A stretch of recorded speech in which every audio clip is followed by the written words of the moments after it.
There is a campout happening in Kansas because a Kansas legislative leadership is devoting 2 days of interim hearings to medical marijuana. You guys, that's right. Republican Senator Michael Fagg made a compelling case for scheduling joint House and Senate hearings on options for developing medical marijuana legislation in advance of convening the 2025 Kansas legislature.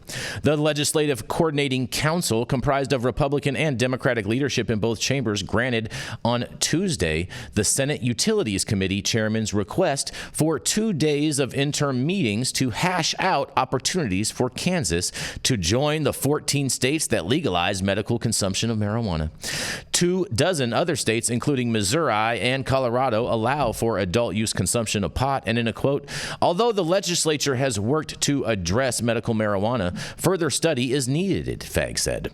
He said a conversation about medical marijuana was warranted after announcing in May by the U.S. Department of Justice that it proposed to move cannabis with THC content over 0.3% from designation as a Schedule I drug viewed as having no medical benefit to the less restrictive Schedule III. The result could ease some restrictions on cannabis-related research, promote cannabinoid drug development, and alter the legal framework for cannabis growers and distributors, basically eliminating our entire industry. But nonetheless, the change would be the most significant shift in federal drug policy in decades, but it didn't mean commerce permitted under state law for medical or adult use marijuana would be matched under federal law. In a quote, the special committee would also study the impact of its reclassification, Fagg said.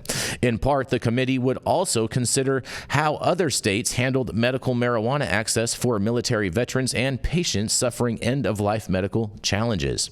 Another element of the hearings could be the structure of CBD enforcement in Kansas. The Legislative Coordinating Council received requests from state legislators for 72 interim committee meeting days, but the council trimmed to the last 56 days of meetings.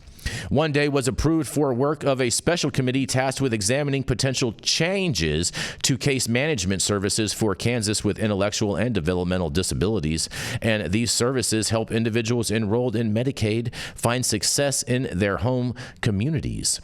Senator Chase Blassie, Republican from Wichita, said the administration of Governor Laura Kelly may alter case management offerings in response to demands of the federal government. And in quotes, numerous concerns have been raised by our constituents regarding the direction of the administration appears to be headed on such changes, Blassie said. We believe that the legislature should exercise oversight in order to ensure that this vital service is not disrupted. Representative Brenda Launder, Republican from Wichita, requested 6 days but received 4 days for work of the Bethel Committee on Home and Community-Based Services for Medicaid recipients. A portion would be devoted to reviewing decisions by the Kelly administration to select 3 contractors to manage the $4 billion Can Care program, serving more than 400,000 elderly, disabled, pregnant, and low-income Kansans, she said. A special House-Senate committee was allowed to meet 2 days to examine housing availability and affordability and the relationship of those realties to economic development, and the panel would produce recommendations for broadening ownership of homes priced under $200,000 in urban and rural areas. Other issues, including availability of rental housing and the status of fixed income seniors, would be on the agenda. The Joint Committee on Kansas Security was granted 2 days of hearings to drive into issues relevant to state employees, buildings, and infrastructure. And in a quote, such topics may include security protocols planned for the 2026 World Cup Games, said Senator Mike Patterson, a Wichita Republican and chair of the Joint Kansas Security Committee. 1 day would involve legislative tours of the Joint Forces headquarters at Forbes Field, the Kansas Department of Health and Environmental Laboratory, the rebuilt Docking State Office Building, and the Kansas State University campus in Salina. Meanwhile, the Jennings Corrections and Juvenile Justice Oversight Committee was granted 3 days to grapple with programs, activities, and plans of the Kansas Department of Corrections. The committee proposed to set aside time to study nursery programs for incarcerated moms and to learn about a program adopted in Nebraska. The House-Senate Committee on Child Welfare was provided 4 days for meetings to broaden the legislature's understanding of child maltreatment and to look at demographic trends influencing the welfare system. That would be combined with reviews of 4 state agencies engaged in child welfare issues and the reviews of law enforcement and the judicial system on the topic. The Appropriations Committee of the Senate and House were given permission to devote 2 days to hearings on a salary study of employees at the university under direction of the Kansas Board of Regents at Washburn University in Topeka, Kansas. Will you guys? Well, it sounds like they are going to have a camp out in Kansas. And I wonder if they will bring Toto, their little dog, too. But nonetheless, I can't wait to hear what you guys have to say about this. This is Jason Beck for the High at 9 News Hour. What do y'all got to say? Sounds like we're trying to fix some redlining, which is nice. Hold on, Jenny. Hold on 1 second. I'm sorry. Hold on. Oh, man. Hold on.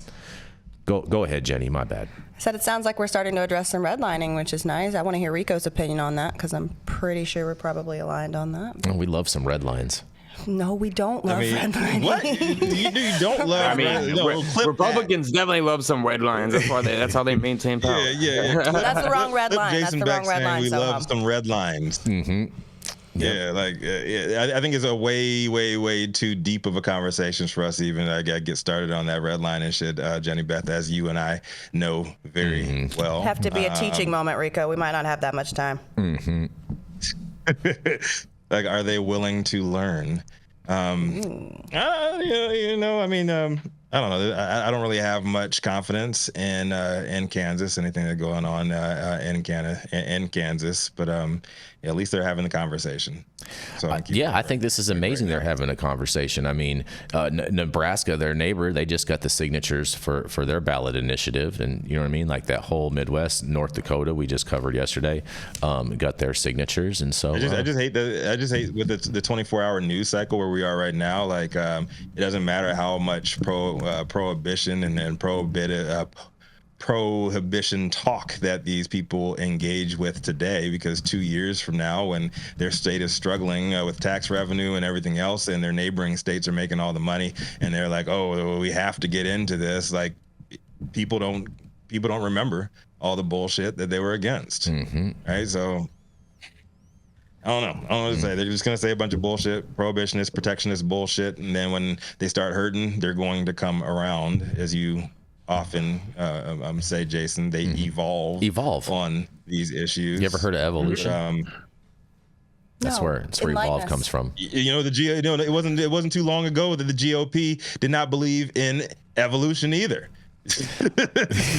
Lo and behold, right? See? So it's just right on brand for them. So I don't really have much to comment on this. I mean, at least they are having the conversation, but I'm not really optimistic about Kansas at all. What do you think about this, Dale? Well, like the previous story, our legislative branches of the government, including the federal government, have their head up their ass. They're really not getting much done. It's great to talk about stuff and get some headlines, but I really don't have much to do with these legislative games until the governor signs the bill. And I promote in every one of these states initiatives, because most states have the initiative. Let the voters tell these idiots in their legislature that they don't know what the hell they're talking about. This is what the people want. And stop playing games with us, because people are still being arrested, going to jail, having their lives ruined, and the traps right on the corner making a shitload of money. Yeah, shout out all the trappers in Kansas are getting some paper right now.